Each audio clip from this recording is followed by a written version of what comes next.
think it's always good to have a little, for all your regular instrumentation, like your clamps and stuff, having that cycle through the washer. If it's done correctly and the instrumentation is facing, open instruments, of course, you want to have these open instruments. I think it's always really important to have that pre-cycle because once it gets to your table, it should be in a better condition.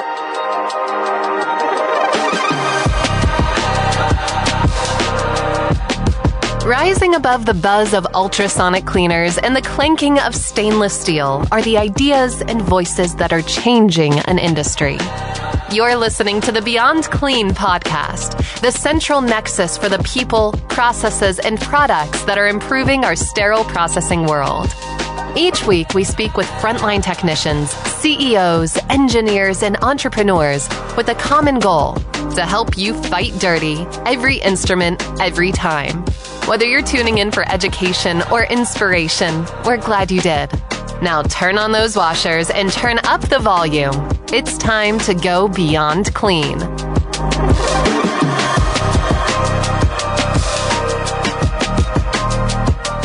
What's up, Clean Freaks? Hank Balch here with... And I'm Bobby Parker.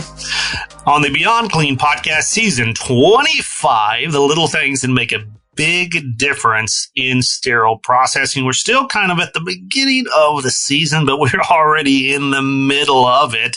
And we're talking about, on this episode, lubrication, instrument lubrication, when, where, how, what not, when not, how not. Great guest with us today, Yerson Pedraza, a newer member to the Beyond Clean Advisor Group, but not a new member of the industry. He's been out there fighting dirty for years now, Bobby, and I'm looking forward in particular to picking his brain on this topic. Yeah, same. Hank, I don't know if you've had this experience with instrument lubricant being a little thing in the department, but it's one of those things that kind of sits on the corner of the assembly tables. Nobody really takes a whole lot of care and attention to it, except that one technician who's just over the top with their inspection, and everybody's rolling their eyes at him like, could they get through some more trays? They're lubricating every joint of every instrument alive, right? It's a good conversation to think through, like, what's the risk of not lubricating? Why are we doing it? Should we be more like that technician who's lubricating everything? So I think this is going to be a great talk. All right. Well, if we don't have you hooked yet, we're going to have you hooked when we return. So hang with us in just a couple more moments. We'll be in studio with Yerson Pedraza.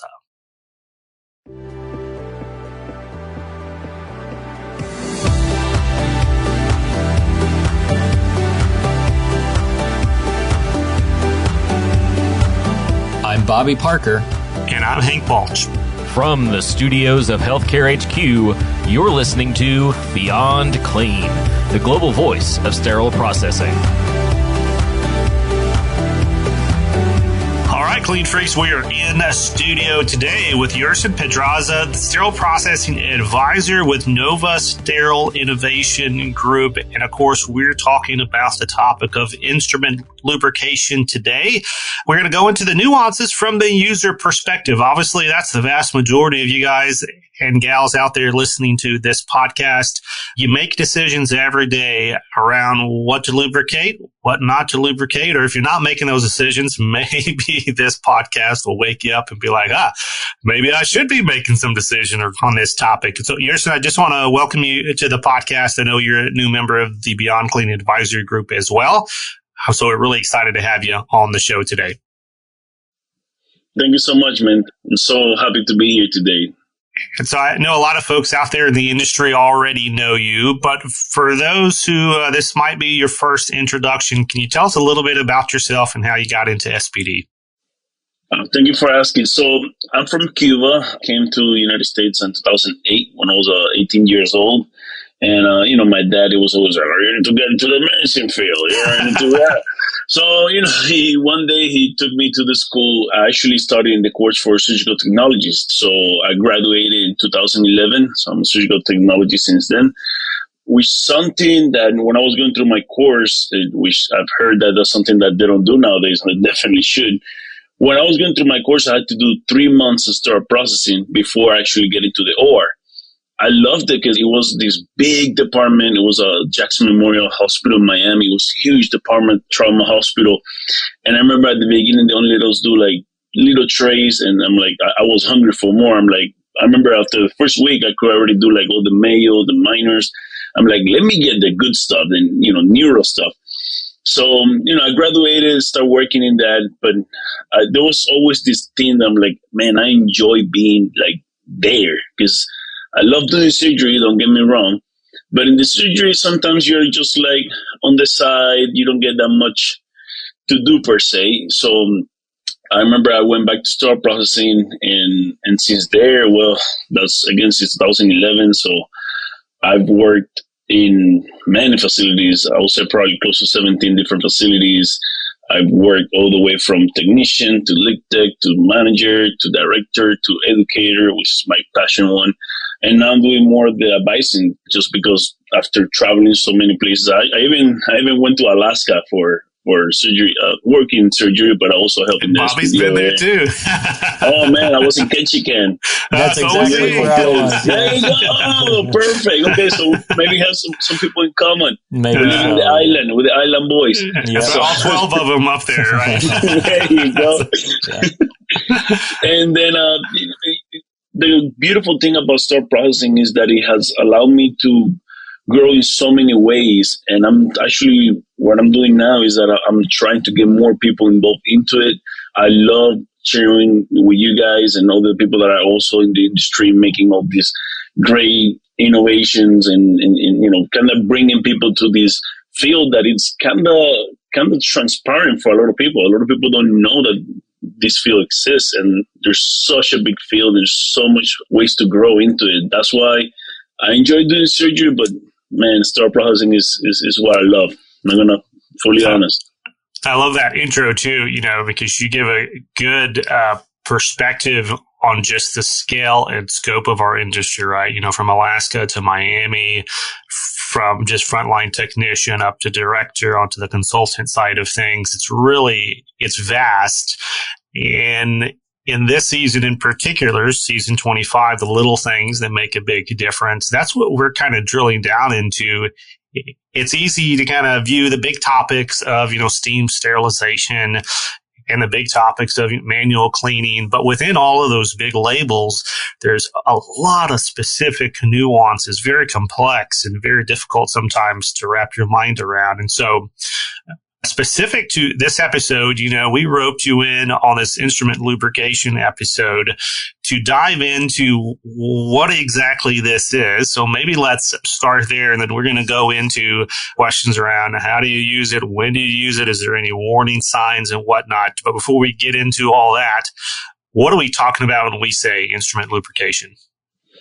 I mean, I guess a quick way to describe it is pretty much the process of applying lubricants to various types of instrumentation and ensure a smooth operation, reduce friction, and overall prevent wear and tear. So I like to always, and I'm going to take since this beginning, I like to always bring things to your daily life, right? Now, a quick explanation, for especially those car guys, I guess, out there. But if you look about a car engine, right? Car engine needs what? Oil. You have to replace it every 3,000, 5,000 miles or this many months.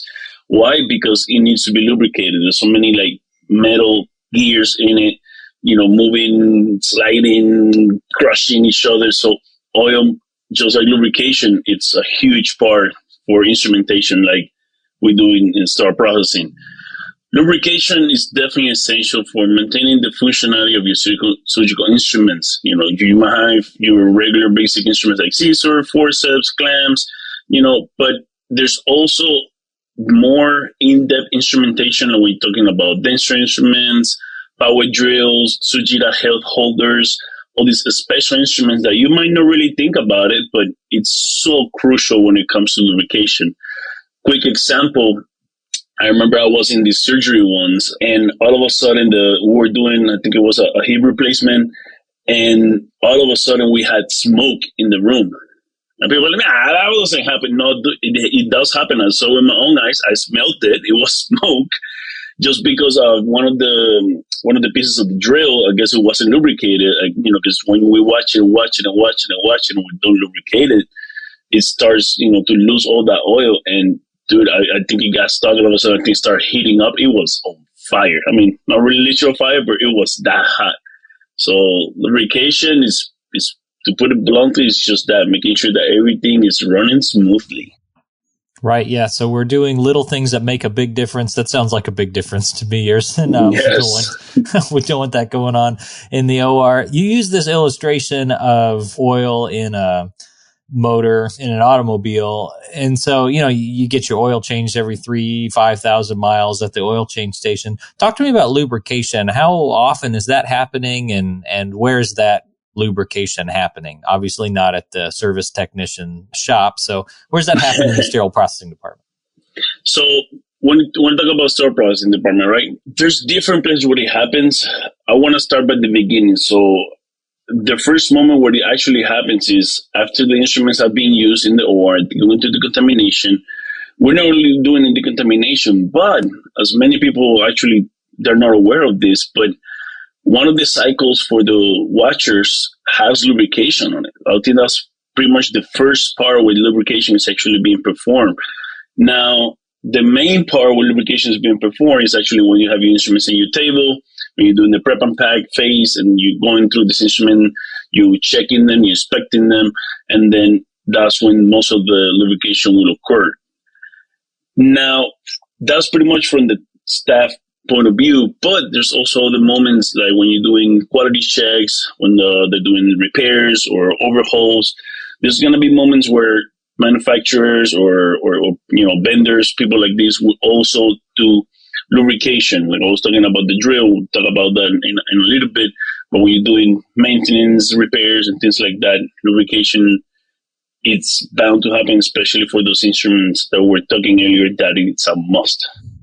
Gotcha. So there's definitely a big question to be asked there about, instrument IFUs and which ones should get lubricated, which ones shouldn't. But before we get to that question, I want to ask you, so what's your take on putting the instrument lubricant in the washer cycle? It feels almost like, spraying the motor oil on the outside of the car, pulling through the car wash, instead of applying it where it's really needed. But on the other side, from an efficiency standpoint, like it probably saves a lot of time to individually put milk on them. Have you got any thoughts on whether or not we should be doing the lubricant kind of mass scale at the washers? Well, I believe it's kind of like a pre-lubricant phase per se, because as you're really correct, it doesn't really go exactly like inside the hinge. It's kind of just like an overall spray. But remember, lubrication does not only make sure that it runs smoothly, it also prevents like rust and things of that sort. Now, one really important part is that you gotta watch out what cycle you have the lubrication on, because it could be instruments like, for example, eye instruments or things of that sort that shouldn't be going through the washer with that kind of cycle. So you always want to make sure that you're choosing the right cycle and the right lubrication amount. But I think it's always good to have a little, for all your regular instrumentation, like your clamps and stuff, having that cycle through the washer. If it's done correctly and the instrumentation is facing, open instruments, of course, you want to have these open instruments. I think it's always really important to have that pre-cycle, because once it gets to your table, it should be in a better condition. Now, you brought up earlier that analogy with the motor oil, and we keep going back to it. So I guess it was a pretty good analogy, but it kind of sparked an internal debate that my wife and I have. Well, yes, it's not a debate because we're on the same page with it, but it's something that always comes up every time we get our oil changed. Because when you go to those shops, they tell you, yeah, come back in 3,000 miles or, 3 months. Well, what my wife does is she gets the owner's manual for our car and looks it up. And wouldn't you know, the owner's manual says 12,000 miles is when you need to change the oil. And so she's like, I ain't coming back in 3,000 miles. I'm not coming back in 6,000 miles. We're coming back in 12,000 miles. So just like with the car, there's an owner's manual on these instruments with the IFU. And, back to this point, obviously there's going to be instructions around that. So how do we access that information, and how would you advise people kind of make themselves aware of which items need this and when? Awesome. I love your question. So IFUs, for everybody, is instruction for use. And this is something that comes with, like you said, it comes with the car, where in this case, it comes with the instruments, and it will come with the lubricant. Instruction for use are highly, it's kind of like your Bible in a way, right? Like it's like you gotta go through this. And the best way to find it, of course, I would say the first way will be definitely manufacturer's documentation. For the most part, whenever you have an instrument or a tool or drill, whatever, it's gonna come with the IFUs. And the IFUs is, includes the maintenance, the sterilization, all these different topics. As one of them is the lubrication part. And that's when it will give you detailed instructions on how and when to lubricate the instrument. If you cannot find it because, maybe you opened the box, it was thrown away, I highly recommend that you always look up to the manufacturer's website or call the support line. They're always going to have some, technical support teams. So the instrument or lubricant manufacturers, they can provide all the detailed instructions and answers any specific questions about the lubrication procedures. Another one will be the lubricant packaging. So not only the instrument, but the lubricant also in the packaging, it also should have some IFUs. That way you can tell like the most often labels with instructions on how to use the product, including like the appropriate instruments and the correct application methods. Again, you got to make sure which lubricant you're looking for. There might be some that are not like your regular general lubricant now, but I always recommend if this is still not enough for you, check with the professional guidelines and standards from industries like AMI, so you can make sure that you're providing the right procedure and protocols for all this lubrication. So I would say will be that you make sure that you follow the IFUs from the companies, and then of course follow the protocol so you do it the right way. Yeah, I feel like all of our conversations can be boiled down to that answer, right? Read the IFU of the product, read your best practices, AMI guidelines out there, and that'll get it done. The problem is, that's such a diverse library of documentation. I mean, how many sterile processing professionals out there have read the IFU for every instrument in their facility? Thousands of instruments in the facility. So it is the right advice, and I'm glad that that's the direction that we're going. But help us out here with some shortcuts. Yerson, are there any kind of categories of instruments that you would pay special attention to on this IFU question that you would want them maybe to read, maybe more important than, your Army Navy retractor or something that probably doesn't have a lot to do with Definitely. So, for example, when I'm thinking about lubrication, I'm looking at these kind of examples. The first one that comes to my mind is the Sujita head holder. So, and there's other head holders that they are so precise to the tiniest millimeter, because, most of these instruments will hold the head of the patient, was it on the table, was it doing neurosurgery, and neurosurgery has to be extremely precise. Now, if you are not lubricating these kind of instruments the right way, and what could happen is that just a little millimeter, it could become like 3 millimeters, and this could actually, disbalance the whole procedure. So, these kind of instruments, I highly recommend that you always look up on the IFUs, any training videos, anything that can help you, because this is not your regular, spray a little bit here and there, and that's it. I'm laughing because every time that I find an instrument that needs lubrication, I don't know if you remember, guys, from this really old video back when Vine used to be an app, and it's this, every time that I need something that needs lubrication, I think about this Vine. Is this guy that falls into the floor like with his face, and then this girl in the bike, she's like, he needs some milk. Because as you know that, oh man, it's hilarious. I think I had it like right here. Look, I got you. Yeah. Yeah, send that to Jake McHugh. That's going to be all over the sterile processing memes now. He needs some milk. Oh my gosh! Love it. So We're leaving that in. Yeah. Every time I find an instrument that needs milk like that, I'm like, okay, we call it milk because it's white, right? And that will be your regular lubricant. But the reason I'm bringing this up right now is because for the Sujita head holder, it needs a specific lubricant that the manufacturer provides, and we have to use specifically that one. That's why it's always important to, once again, follow the IFUs, because if your supervisor tells you, do this straight for me and just, put some lubricant, you first think it will be like, okay, I get some milk, and then I just spray it over real quick, but it's not like that. So highly, highly recommend follow the IFUs, especially for this instrumentation that you can tell that it's not irregular clamp or scissor. Love that. I'm going to add a couple more to that list that come to mind as well of ones you want to pay attention to. And then the implants, right? Because our lubrications try to keep things all smooth and slippery and moving freely. Well, that implant, that screw, you want that to hold in the bone. We don't want slippery screws. They're going to back out of the bone. So you'd be surprised to find most of them will say keep the lubricant off the implant. So that may mess around with what cycles you run your washer on. The other one you mentioned was power equipment. Some of them will say that it's the user's responsibility to lubricate. They'll tell you what lubricant, where to lubricate it. Others come pre-lubricated and they say don't put any of your lubricant on our device. So it just matters. So make sure to read your IFUs on all of those. All right. Read your Bible. One last IFU question for you, transitioning to how we use it in the department, is that IFU question for the lubricant. That's probably not going to be a book, but rather the label that's slapped on the side of it. And I know every lubricant's going to be different, but give us, Yerson, kind of some general guidelines for how we're supposed to use this. Where are we using it in the department? What's the best kind of practice for using it safely? Do you have to wipe it off or can you apply it on the clean side? All that kind of stuff.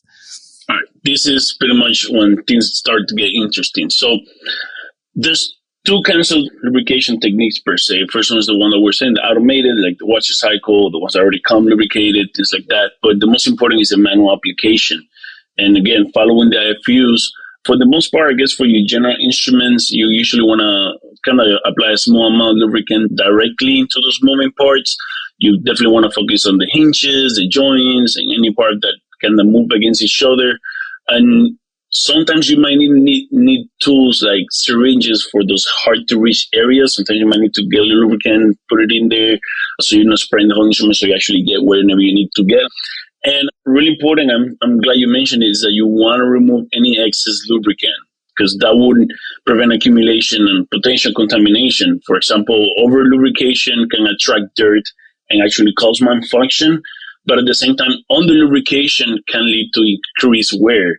So you want to make sure that you're using the right amount.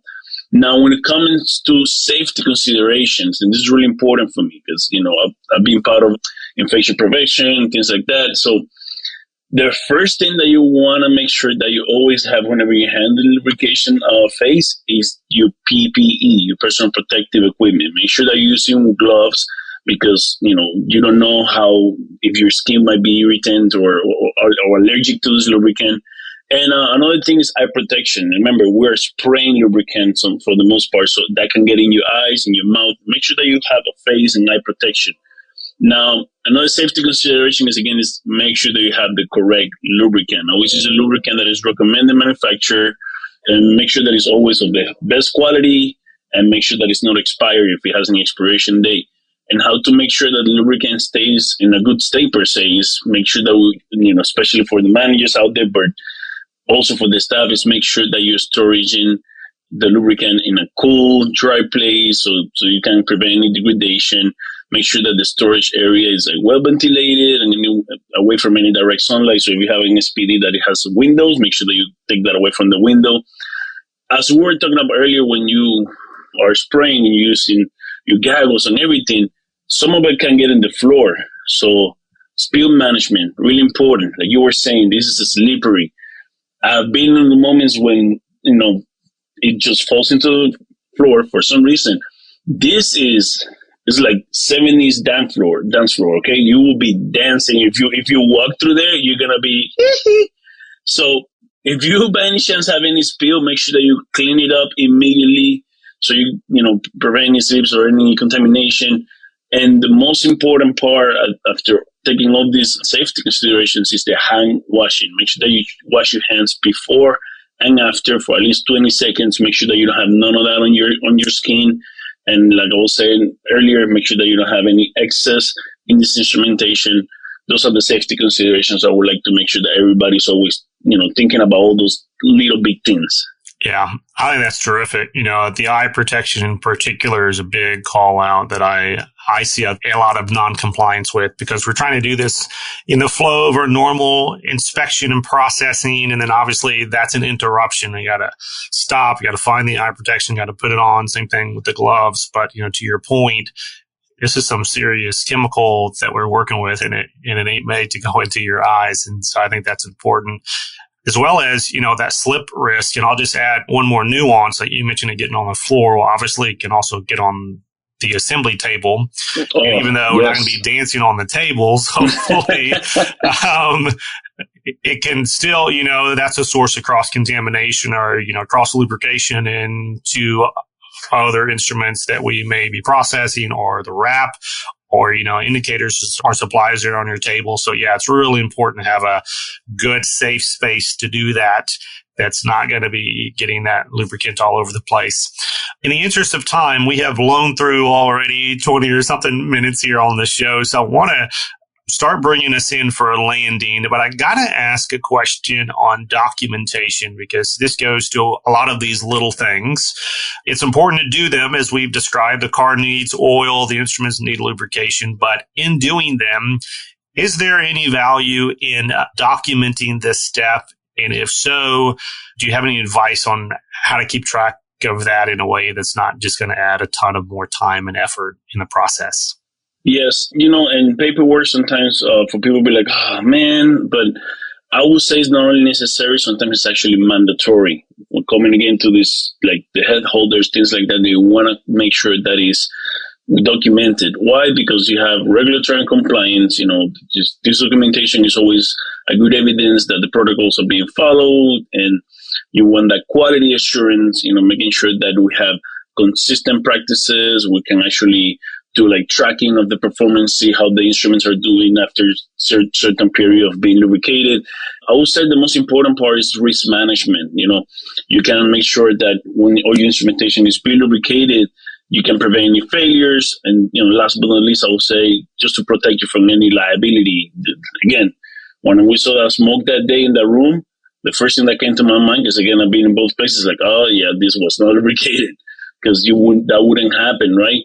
So it's really, really, really important to have documentation. Now, how you can do it, well, there's a lot of ways that you can, document your instruments. And I'm not saying that you're going to have to document whenever you're spraying like a mosquito clamp, but for all these important instrumentation that has to be lubricated in a specific way, or every certain times, or this many uses, or things like that, you want to make sure that you document all of that. You can do it in different ways. I've found an easy way that I highly recommend is whenever you actually, on whatever software you're using for your count sheets, right on your count sheet, you can make it just like a quick checkoff. Just as you're checking the instrument, hey, I checked that the lubrication on the instrument, or you can put your initials once you print out the paper. Whatever is better, either digital or manual, but it's always good that you're documenting that. And I want to just add to that real quick, is that you don't only want to document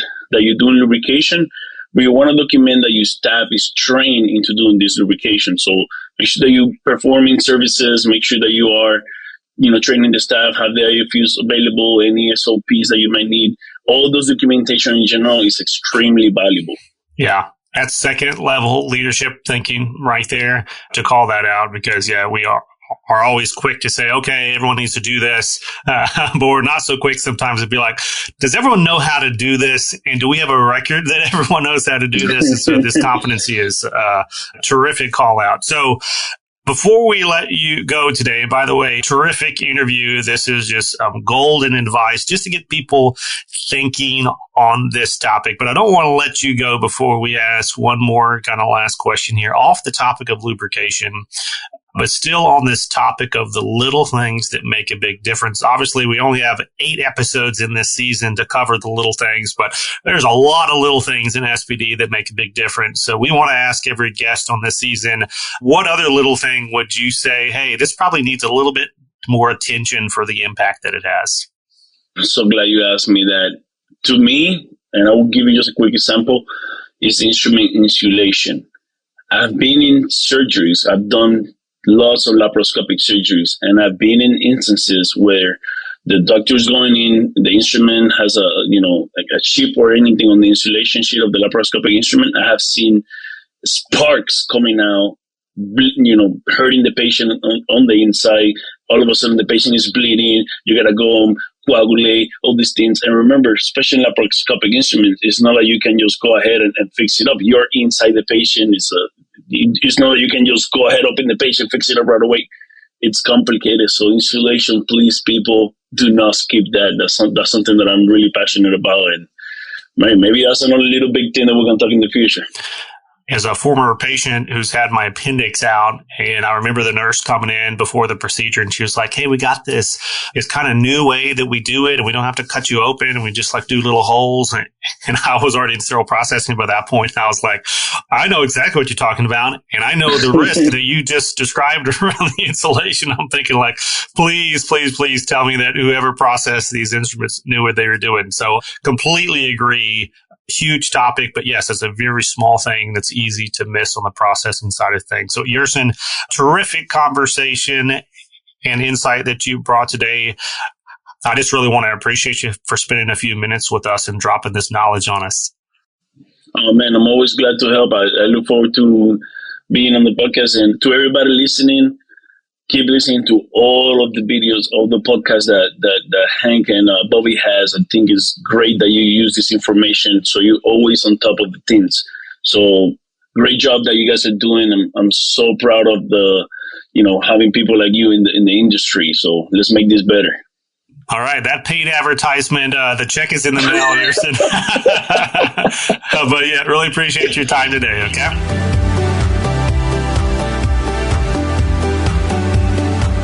And that was Yerson Pedraza, Sterile Processing Advisor with NOVA Sterile Innovation Group. And Bobby, I was telling Yerson before we jumped off, I think in like 700 plus episodes of the Beyond Clean podcast, we've never had a sound effect quite like that one.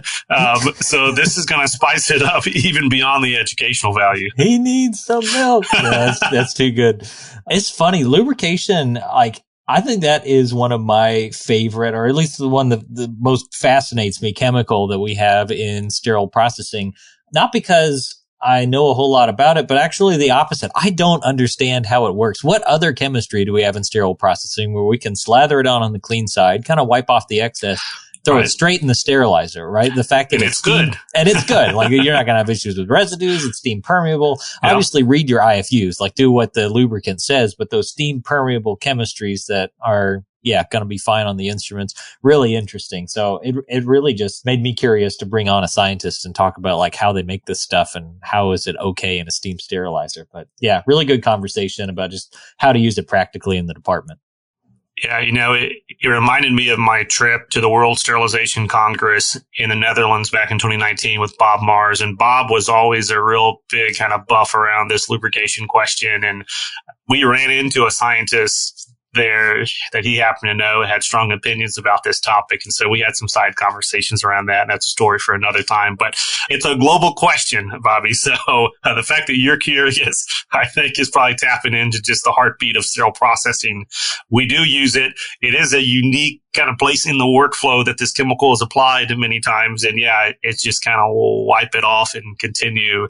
And then something happens that keeps it safe. So if there is any comment or other insight around this topic, we'd love to hear from you in the comments section anywhere that you see this podcast released. You can comment through LinkedIn, through YouTube, through Facebook, and you can even send us a message at info@beyondcleanmedia.com. But we're going to wrap up this episode. Just remind you, we got remaining episodes in this season left to go, and they're going to be small topics, small things, but they're all going to make a big difference in sterile processing. So make sure to come back next week and we'll continue the conversation. Until then, keep fighting dirty. Thank you for listening to this week's episode of Beyond Clean. As a reminder, you can help support us by subscribing to Beyond Clean on your favorite podcast app or by downloading the smartphone app on iPhone or Android. Simply search for Beyond Clean in the App Store or Google Play. The best thing about downloading the smartphone app is that you can access bonus content for certain episodes and view episodes in certain categories, like articles on the go and vendor spotlights. Are you following us on LinkedIn or Facebook yet? If you are and you love an episode or post, then let your social network know about it. Like, comment, or share our posts along with your thoughts and keep the conversation going. If you have any topics or guests that you would like to recommend for a future episode, just send us an email to info@beyondclean.net. We look forward to hearing from you.